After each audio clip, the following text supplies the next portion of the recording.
ભરૂચના દહેજની અલાઇવસ life science કંપનીમાં આગ લાગવાની ઘટના સામે આવી હતી। કંપનીના 6 નંબરના બિલ્ડિંગના ત્રીજા માળે રાસાયણિક પ્રક્રિયા દરમિયાન અચાનક આગ ફાટી નીકળતા અફરાતફરી મચી ગઈ હતી। આગ લાગતા જ કંપની પ્રશાસને તાત્કાલિક ફાયર વિભાગને જાણ કરી હતી। આગના કારણે 3 કામદાર ઈજાગ્રસ્ત થયા હતા।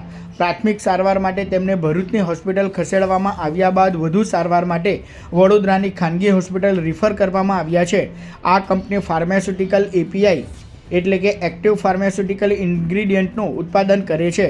આગ રાસાયણિક પ્રક્રિયા દરમિયાન લાગી હોવાની પ્રાથમિક માહિતી સામે આવી છે। જોકે આગ લાગવાનું ચોક્કસ કારણ હજી બહાર આવ્યું નથી। ફાયર વિભાગે લગભગ 4 કલાકની ભારે જહેમત બાદ આગ પર કાબૂ મેળવ્યો હતો।